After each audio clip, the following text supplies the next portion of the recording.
it's all about whether a movie can connect with an audience, whether you get the opportunity to continue telling these stories, because the passion's always there. It just comes down to whether the audience, it's the right time for them to embrace it or not.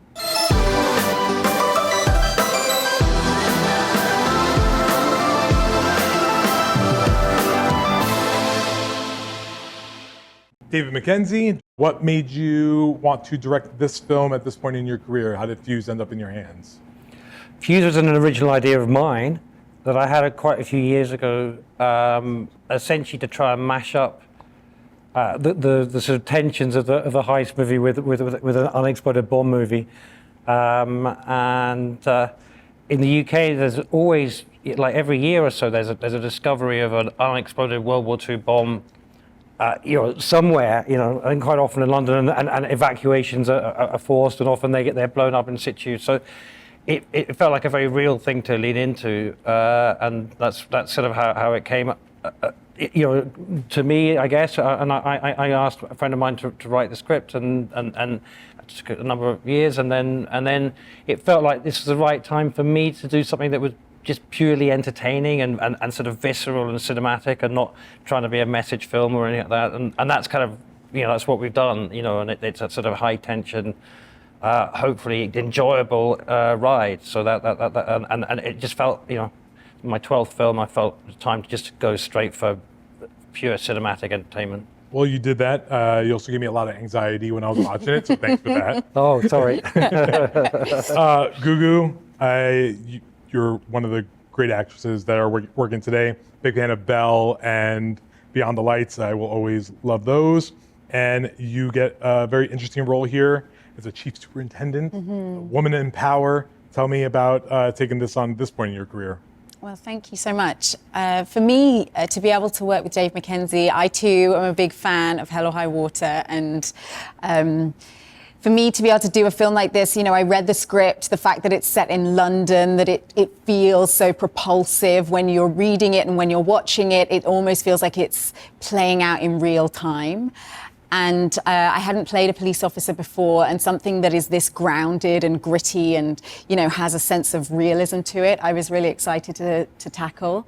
It was also an opportunity, obviously, to join this incredible cast, and a chance to do some real research. I got to meet with some London-based police officers and be in some of the rooms, the control center, kind of command center rooms that my character is in for the film, and that was a fascinating insight into that job. And also to be able to work with David's style, which just feels so authentic and kind of exhilarating, with these long takes, and the camera's always moving, and I think watching it for the first time with an audience yesterday, I was on the edge of my seat myself, and I knew what was going to happen. So yeah, it was a really great experience. Awesome. Sam Worthington, you've been in a lot of independent films like Avatar, real small, tiny movies. But I like to always bring up films that no one talks about enough. I Love You in Everest. I think that's where some really great Sam Worthington work happens. But here, it's another different type of role for you. So how did you get mixed up with David Mackenzie? And that's great. Well, I've worked with David a few times now. Been really lucky like that.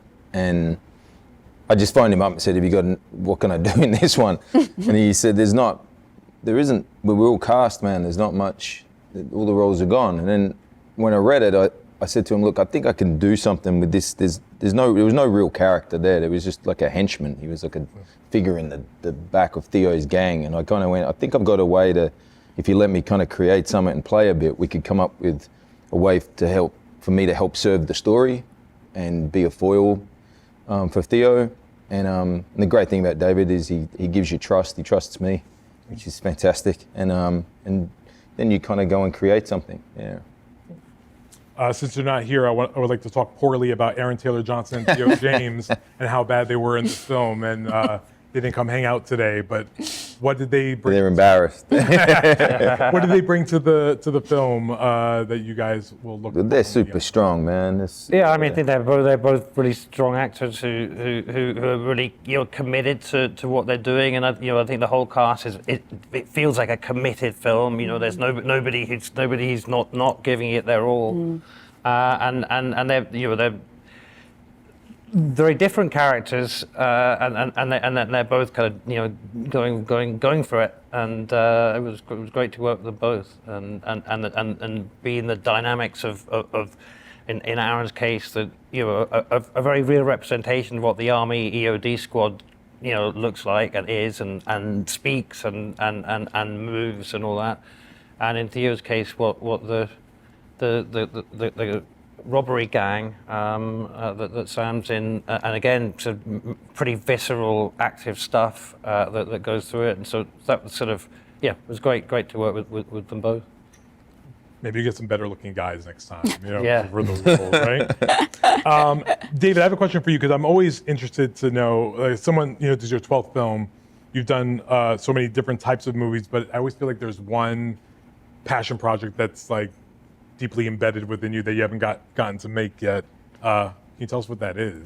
I've got the rights to this generational spaceship travel book that I've been working on, for over a decade now, and it's incredibly fucked up. Mm-hmm.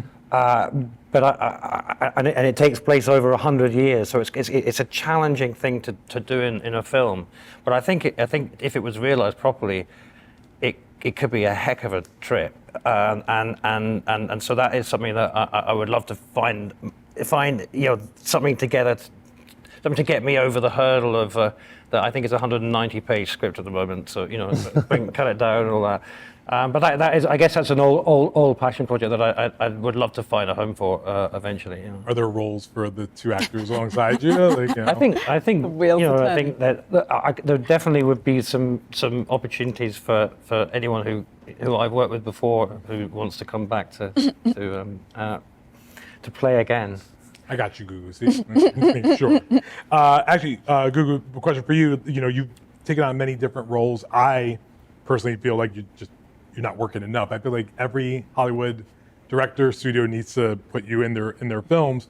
Is there a type of role that you haven't taken on yet that you would like them to kind of let you unleash on? Oh my gosh, I love a sort of deep romantic drama. I think, something kind of really, grounded and soulful. I think I'm always looking for characters that have, soul and depth, and trying to find all the nuances, within that sort of relationship. I'd love to do a two-hander on film. I've never done that before. I feel like something really intimate, two characters, a real relationship kind of story, I think could be really interesting. Dave, that could be your second passion project right underneath. Sam, I talked to James Cameron. He said you could tell me this.